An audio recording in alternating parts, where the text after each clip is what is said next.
When the Israelites eventually did reach the Promised Land, the first thing they were commanded by God to do was to destroy all the altars and images that had been set up there by pagan tribes to honor Baal and Asherah.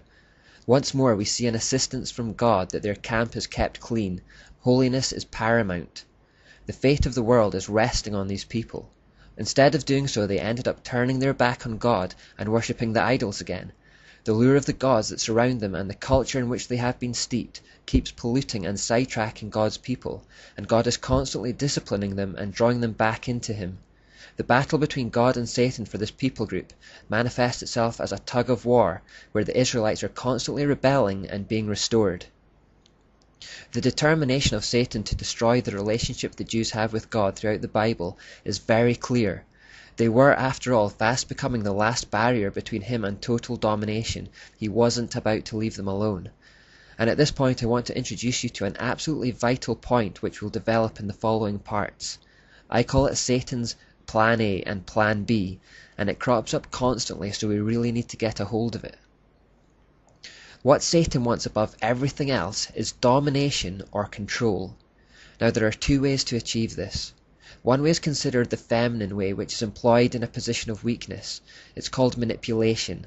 If women are to attempt to control their husbands or anyone else, this is generally how they do it, through tears, hurt feelings, emotional blackmail, etc. The second way of achieving domination is considered the masculine way, and it's employed when in a position of strength, and it's through violence or intimidation. This is generally how men control people, by threatening them with their strength. So there's a feminine way associated with the moon goddess or Asherah, which I refer to as Plan A, and a masculine way associated with the sun god or Baal that I refer to as Plan B. But both techniques are aiming for the same satanic end, which is control or domination. Now, up until this stage of human history, Satan had always managed to get his way with Plan A, subtle manipulation.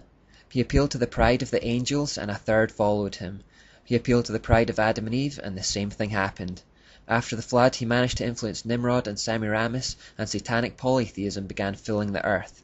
He must have felt pretty pleased with himself, because in the time period between Adam and Moses, human beings had actually been very easy pickings for him.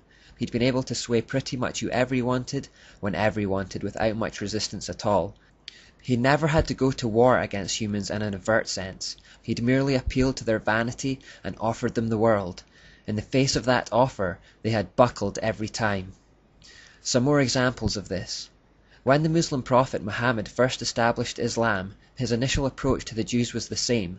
Muhammad tried to be subtle about introducing his false religion into their midst. He claimed he served the same God as them and was a prophet. This was Plan A.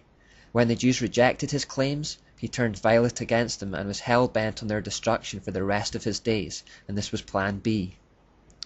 When Jesus was in the wilderness prior to the commencement of his ministry, Satan tempted him with Plan A.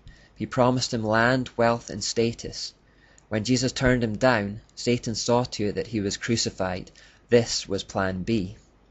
When Edmund finds himself in Narnia in The Lion, the Witch and the Wardrobe by C.S. Lewis, the White Witch is charming and polite, offering him Turkish delight and hot chocolate.